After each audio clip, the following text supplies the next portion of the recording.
청년들이 일부 예배 다 드리고 좀 많이 빠졌어요. 오늘 성가대도 보니까 우리 남자 두 분이 대표로 나와서 은혜롭게 찬양 잘 하셨습니다. 5월의 마지막 주일입니다. 여러분 이번 한 달도 하나님께서 지켜주셨습니다. 다음 달도 하나님께서 함께 하실 줄 믿고 믿음으로 나아가시기 바랍니다. 존 맥스웰의 영향력이라는 책을 보면 얼음이 담긴 양동이 속에 맨발로 얼마나 오랫동안 버틸 수 있는지 실험하는 장면이 나옵니다. 그런데 한 사람에게는 격려의 말을 하는 거예요. 또 다른 한 사람에게는 그냥 내버려 두었습니다. 여러분 결과가 뻔하지 않습니까? 누가 더 오래 있었겠습니까? 격려의 말을 받은 그 사람이 훨씬 오랫동안 그 차가운 얼음에서 버틸 수 있고 이길 수 있다고 합니다. 그래서 존 맥스웰이 그 책의 끝에 이렇게 말을 합니다. 읽어드리겠습니다. 격려를 받는 사람은 불가능에 도전하고 격려는 커다란 고통과 역경을 극복할 수 있는 능력이다. 격려가 중요하다는 겁니다. 이스라엘의 교육법에 학교의 담임교사는 부모님들에게 보내는 성적표에 격려하는 말을 항상 쓰도록 지침되어 있다고 합니다. 그러니까 성적표를 보는 데 있어서 아무 말 하는 것이 아니라 아이를 격려할 수 있는 어구를 넣어서 문장을 만들라는 겁니다. 예를 든다면 초등학교 2학년 어린아이가 100가지 세제를 못하는 거예요. 다른 아이들보다 못하는 겁니다. 그러면 거기에다가 이 아이는 2학년이 됐는데도 불구하고 아직 100가지 숫자를 세지 못합니다. 이렇게 쓰지 말라는 겁니다. 이 아이는 10단위 숫자를 너무나 잘 셉니다. 조금만 더 노력하면 100단위까지 세일 수 있을 것입니다. 이렇게 격려의 말을 적으라는 겁니다. 여러분 이스라엘의 이 교육법의 결과가 뭡니까? 세계에서 인구가 0.2%뿐이 안 됩니다. 그런데 여러분 그 적은 인구를 가지고 노벨상 수상자를 제일 많이 배출한 우수한 민족이 되었다는 사실입니다. 여러분 격려는요 큰 영향력을 발휘합니다. 그렇게 여러분 우리도 남을 향해서 격려하는 말과 행동들을 많이 하시길 바랍니다. 저는 개인적으로 오늘 본문에 나오는 바나바라는 사람을 좋아합니다. 이 바나바는요 일관성이 있었던 것 같아요. 이름을 보면 앞에서부터 읽어도 바나바, 뒤에서부터 읽어도 바나바, 일관성이 있는 그런 사람입니다. 여러분 바나바의 이름의 뜻이 뭡니까? 이름 앞에 바자가 붙었다는 것은 누구누구의 아들이란 뜻이에요. 그래서 우리가 잘 알고 있는 바돌로메 이름의 뜻이 무엇이겠습니까? 돌로메의 아들. 다디메오는요 디메오의 아들. 바요나 시몬 역시 요나의 아들 시몬이라는 뜻입니다. 그러니까 바자라는 뜻이 뭐냐? 누구누구의 아들이란 뜻이에요. 오늘 본문 36절 후반부에 이렇게 기록합니다. 바나바라 번역하면 위로의 아들이라. 여러분 바나바의 뜻이 뭐라고요? 위로의 아들이다. 바나바는요 남을 위로할 줄 아는 사람이었어요. 남을 세울 줄 알고 격려할 줄 알고 권면할 줄 아는 그 사람이 바나바였습니다. 그가 얼마나 격려를 잘했으면 여러분 바나바의 원래 이름은 뭐냐면 요셉입니다. 요셉. 그런데 그가 하도 사람을 잘 세우고 격려하고 위로를 많이 하니까 사도들이 그를 요셉이라고 부르지 않고 바나바라 불렀습니다. 성경 곳곳을 보면 요셉이 아니라 바나바라는 이름으로 많이 등장을 합니다. 여러분 바나바는요 어떠한 사람을 만나든지 비난하지 않았습니다. 함부로 비판하지 않았습니다. 그는 항상 사람을 세워준 사람이었습니다. 다른 사람을 격려했고 다른 사람을 항상 위로했던 사람이었습니다. 여러분 우리도 그러한 사람 되기를 주님의 이름으로 축원합니다. 우리 따라서 한번 해볼까요? 격려하며 살자. 여러분 꼭 격려하는 삶을 사시길 바랍니다.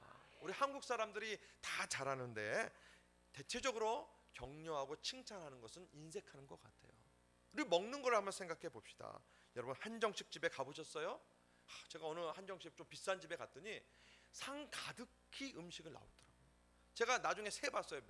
30가지가 넘더라고요. 젓가락 안 간 음식이 태반입니다. 무한리필집 여러분 가보셨죠? 얼마나 배부르게 먹을 수가 있습니다. 배가 터질 것 같아요. 그것도 모자라서 또 후식배는 또 따로 있다고 그래가지고 아이스크림 먹고 커피 마시잖아요. 근데 여러분 외국에 가보십시오. 외국 가보면요 밥값 따로 반찬값 따로입니다. 일본 같은 데는요 저 같은 경우는 젓가락 한 번이면 반찬 다 먹습니다. 근데 여러분 다 좋은데 우리나라 사람들 격려하고 칭찬하고 세워주는 말은 하지 못한다는 거예요. 그런 부분에서는 되게 약한 민족이 우리 한국 민족인 것 같습니다. 그런데 여러분, 교회는 어떨까요? 교회는 어떨까요? 교회에 나오는 많은 분들이 잘하는 것 같지만 의외로 못하는 것이 남을 향해서 격려의 말, 위로의 말, 칭찬의 말을 잘하지 못하는 것 같습니다. 교회를 오래 다니는 분이 가장 힘들어하는 것 중에 하나가 교인들 간에 오고 가는 말 때문에 힘들어한다고 그래요.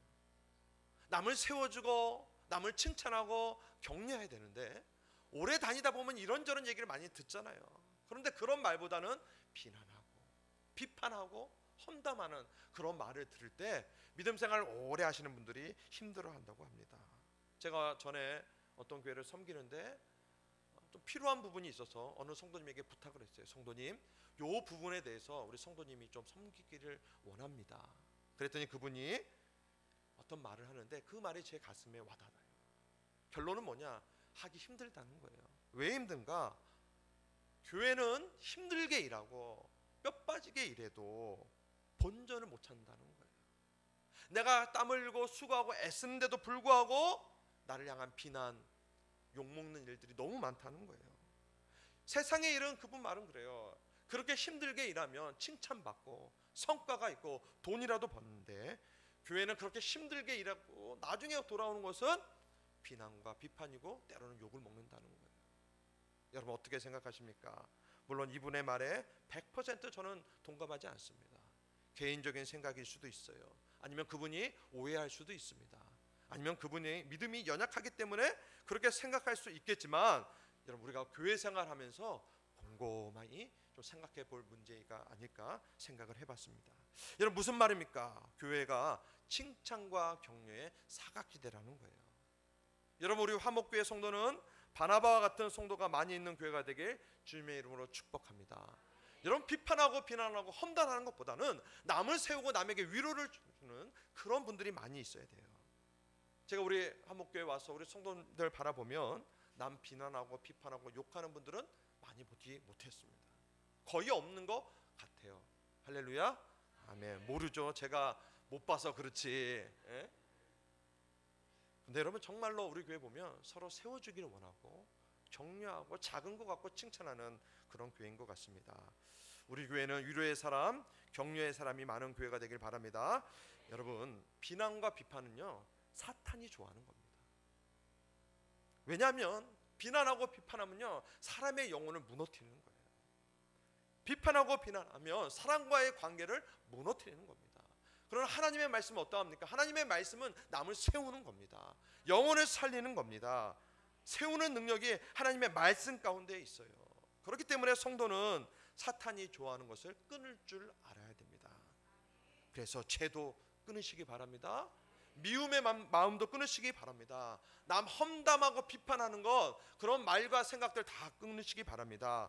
우리 안에 있는 나쁜 생각들 다 끊으셔야 합니다. 오직 성도는 사람을 세워야 되는 거예요.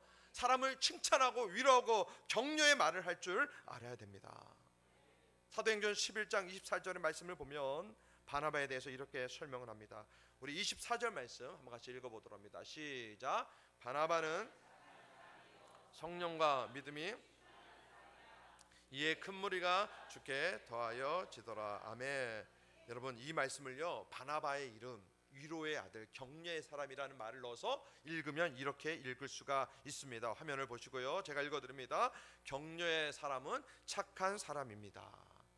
성령과 믿음이 충만한 사람이어서 많은 사람이 그 사람 때문에 주님께로 나와왔습니다. 여러분 말씀을 보십시오. 바나바가 항상 다른 사람을 향해서 세워주고 힘을 주고 칭찬하고 격려하고 위로하니까 바나바 주변에 사람들이 모였다는 겁니다.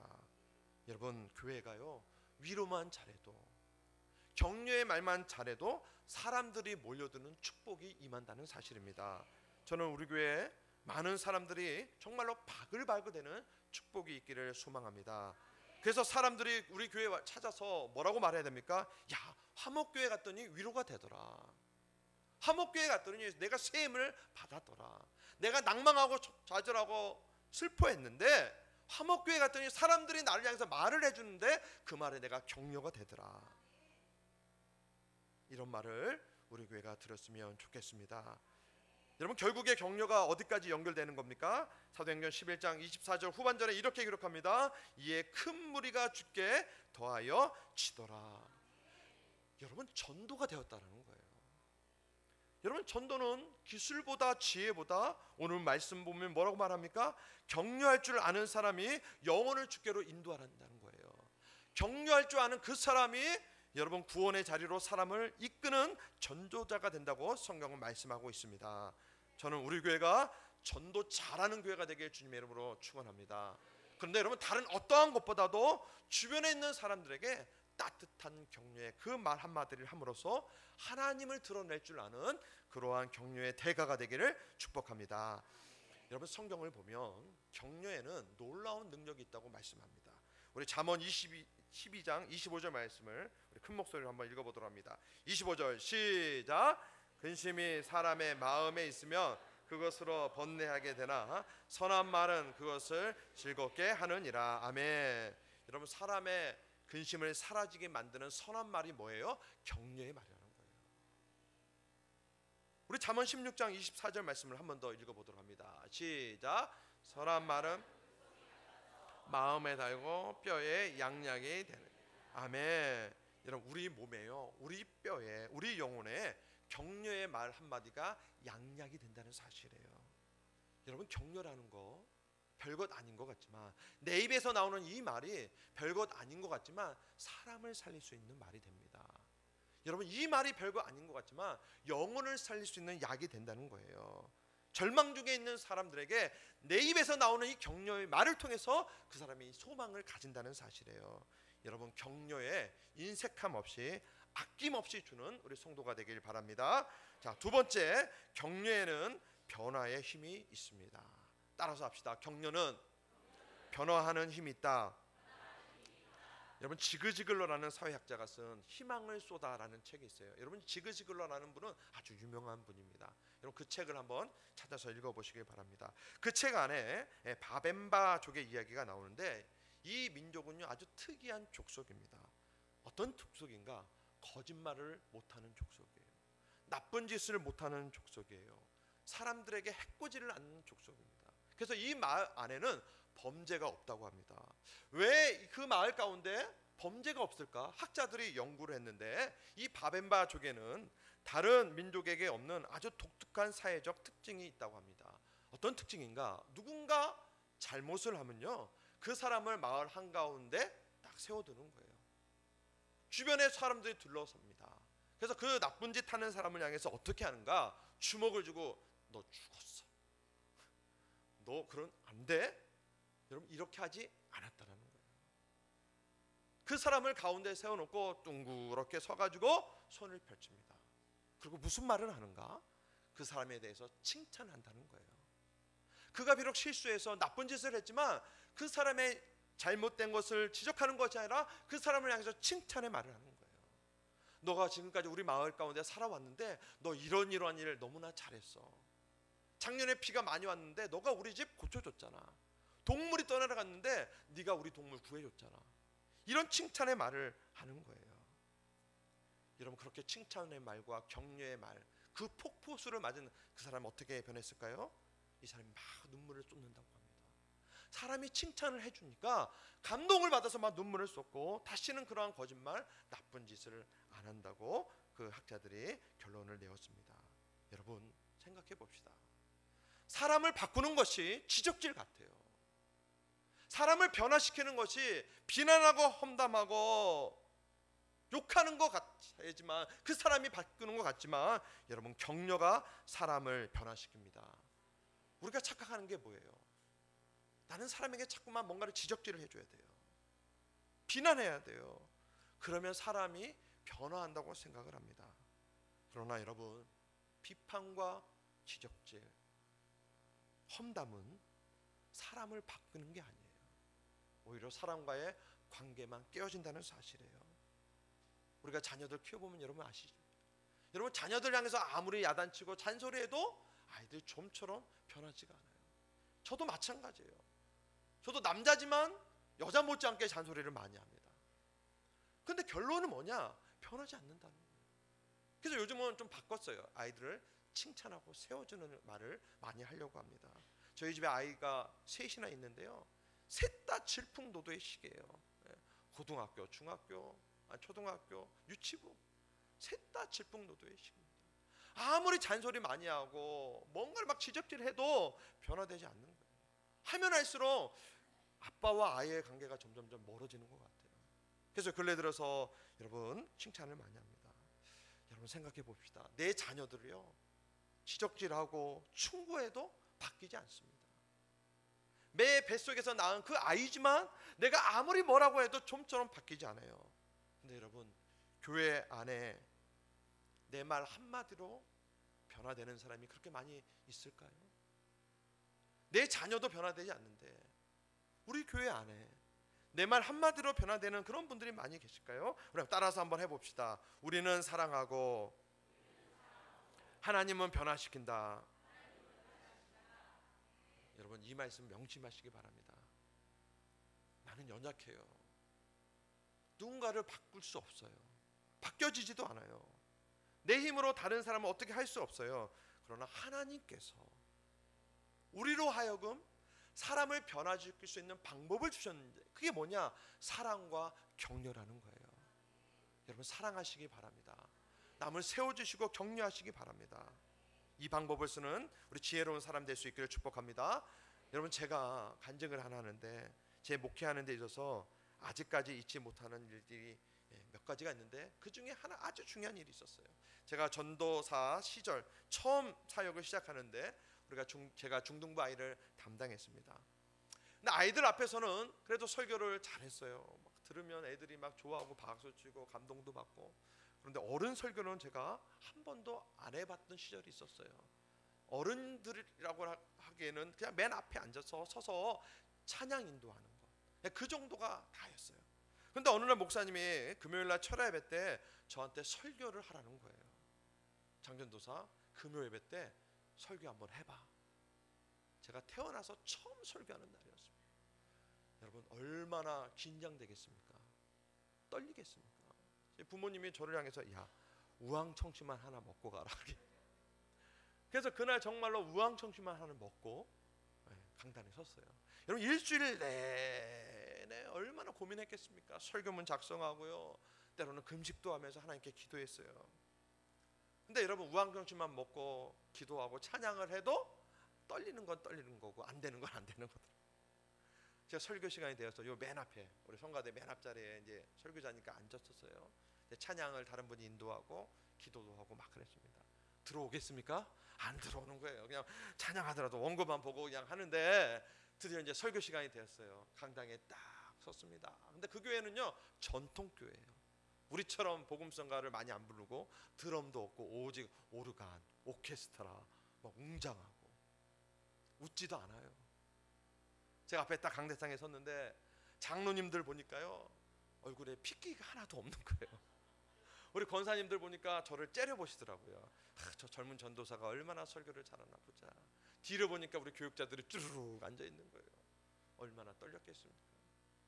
원고 보이지도 않고요, 사람들도 안 보이는 거예요. 그래서 그냥 원고를요 대놓고 읽었습니다. 그래서 설교를 하는 건지 뭐 국어책을 읽는 건지 쭉쭉쭉 읽었어요. 근데 문제는 그 다음에 온 거예요. 5장짜리 원고였는데 4장짜리는 쭉쭉쭉쭉 잘 읽었어요. 근데 여러분, 마지막 한 장이 있어야 되는데 한 장이 없는 거예요. 하이라이트 막 여기서 쫙 나가야 되는데 없는 거예요. 딱 봤더니 맨 앞에 그 한 장을 놓고 제가 4장만 들고 딱 강대상에 쓴 거예요. 제가 어떻게 한 줄 아세요? 그냥 대충 끝낼까 하다가 그 이상할 것 같아요. 그래서요, 잠깐만요 하고 뚜벅뚜벅 설교 중간에 나가가지고요, 그 원고를 가지고 다시 와서 또 다시 쭉 읽고 제가 설교를 끝낸 적이 있어요. 자, 어떡하겠습니까? 가장 무서웠던 사람이 누굴까요? 예? 담임 목사님. 야, 이제 큰일 났다. 설교 어렵게 시켰는데 그런 실수를 저질렀다니. 그 다음날 목사님이 저를 목양실로 부르는 거예요. 문을 열고 갔어요. 저는 이제 죽었다. 깨졌다. 그랬더니 목사님이 뭐라고 하는지 아세요? 장전도사, 은혜 많이 받았어. 그러고 나서 순수한 설교가 너무 좋아서 이러는 거예요. 근데 그 순수한 설교의 의미를 아직도 모르겠어요. 그냥 설교 중간에 뚜벅뚜벅 내려가서 원고를 갖고 온 것이 순수한 건지 아니면 진짜 설교가 순수한 건지 그러면서 감동이 있었다고 얘기를 하면서 목사님이 다음 오후 예배 때도 설교하라고 하는 거예요. 저는 그때 그 목사님의 얼굴과 표정을 잊을 수가 없는 거예요. 만약에 저를 향해서 그게 설교야 막 그렇게 소리 질렀다고 생각을 해보면 아찔한 거예요. 근데 목사님이 제가 비록 실수하고 잘못했지만 저를 격려해주고 다음에 또 설교해, 이 말 한마디가 여러분 저 같은 사람이 오늘 이 시간에 강대상에 올라와서 이렇게나마 설교하는 사람으로 바꾸어 놓았다는 거예요. 여러분 사람 바꾸는 거 어려워요. 그러나 사랑하고 위로하고 격려의 그런 말과 행동을 통해서 바뀔 줄 믿습니다. 여러분 정말 사랑하는 여러분의 자녀에게, 여러분이 귀하게 여기는 우리 화목교회 성도들에게 던져주는 그 격려의 말 한마디가 그 사람의 영혼을 세울 줄 믿으시길 바랍니다. 이런 사람으로 쓰임받을 수 있는 은혜가 있기를 주님의 이름으로 축원합니다. 자, 세 번째 격려는요, 쓰러진 자에게 용기를 줍니다. 격려라는 것이 별거 아닌 것 같지만 여러분 격려는요 사람을 세우는 거예요. 절망에 빠진 자, 쓰러진 자를 이렇게 세워준다는 거예요. 열왕기상 19장을 보면 우리가 잘 알고 있는 엘리야가 나옵니다. 얼마나 위대한 사람이었습니까? 바알과 아세라와 싸웠던 위대한 하나님의 종 선지자였어요. 그런데 그가 지쳐 있습니다. 쓰러집니다. 우리 4절 말씀을 한번 보겠습니다. 열왕기상 19장 4절 읽겠습니다. 시작. 자기 자신은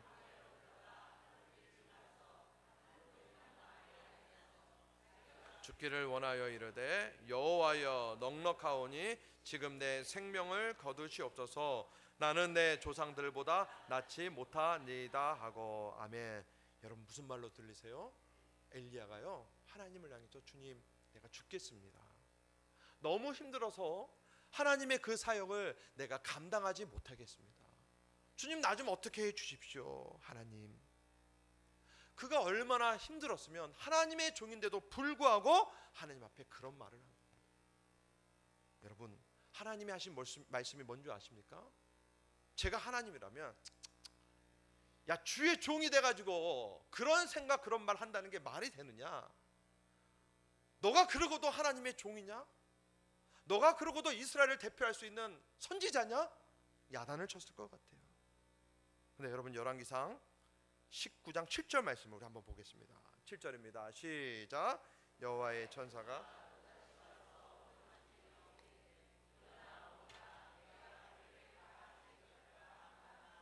아멘. 여러분 엘리야를 향해서 하나님의 말씀과 행동을 보십시오.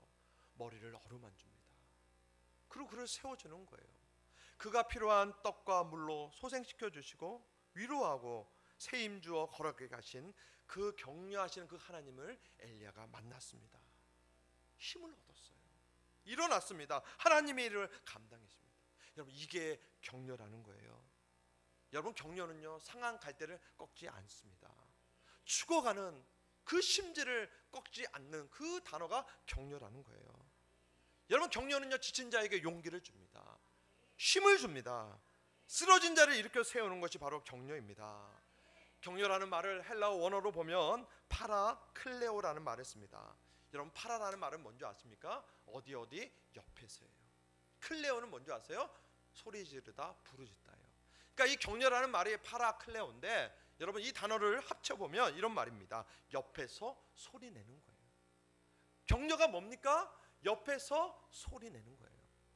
격려가 뭡니까? 옆에서 말하는 거예요. 여러분 아이들 돌이 되면 걸음마를 시작합니다.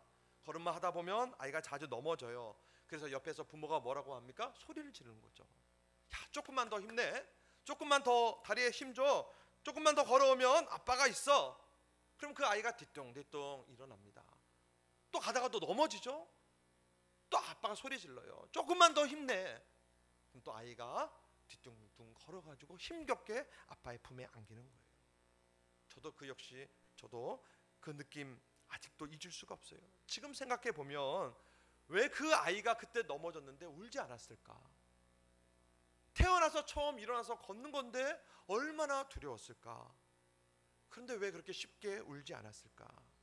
생각을 해보면 아빠라는 사람이 그 옆에서 나를 향해서 소리를 지른 겁니다. 야 조금만 더 힘을 내. 너 할 수 있어. 조금만 더 오면 아빠가 있어. 그렇게 외쳐주니까 무서운 것이 없는 거예요. 여러분, 하나님 우리 눈에 보이지 않습니다. 하나님 만져지는 것이 아니에요. 그러나 보이지 않고 만질 수 없는 하나님이 노뎀나무 아래에 죽고 싶다고 말하는 엘리야에게 찾아가서 말을 합니다. 엘리야야 일어나라. 엘리야야 힘을 내라. 여러분, 옆에서 소리치르니까 엘리야가 힘을 얻고 하나님의 사역을 온전히 감당합니다. 우리 역시 마찬가지입니다. 여러분, 우리가 살 수 있는 길, 옆에서 나를 향해서 소리 지르는 하나님의 음성을 들을 줄 알아야 되는 거예요. 그럴 때 살 소망이 생깁니다. 여러분, 오늘 예배 가운데 이 음성 듣기를 원합니다. 하나님, 나 너무너무 힘듭니다. 하나님, 나 너무너무 괴롭습니다. 살기 어려워요, 하나님. 그럴 때 하나님이 나를 향해서 소리 지릅니다. 장 목사야 힘을 내라. 누구누구 집사야, 누구누구 권사야 용기를 내라. 하나님이 나를 격려하십니다. 여러분, 이 격려의 하나님을 경험하는 은혜가 있기를 주님의 이름으로 소망합니다. 말씀을 마칩니다. 나는 다른 사람을 격려하는 사람입니까? 나는 다른 사람을 일으켜 세우고 위로하는 사람입니까? 아니면 다른 사람을 주눅들게 만들고 위축되게 만드는 사람이 내 자신입니까? 여러분, 주님께서는 우리 모두가 바나바처럼 힘겨워하고 좌절하고 낙심하는 사람들을 일으켜 세워주는 사람 되기를 원하시고 계십니다. 우리 가족을 바라봅시다. 쓰러져 있는 사람 있습니까? 우리 주변의 성도들을 바라봅시다. 낙심하는 사람도 있습니까? 여러분, 그 사람들을 일으켜 세워야 되지 않겠습니까? 내가 바나바가 되어야 합니다. 날씨가 점점 무더워져 갑니다. 정말로 산소 같은 시원한 그 소리가 어떤 소리입니까? 격려의 말이라는 거예요. 오늘 이 예배를 통해서 격려의 그 말을 듣기를 원합니다. 또 다른 사람을 향해서 격려의 말을 할 줄 아는 성도가 되길 주님의 이름으로 축원합니다. 기도합시다.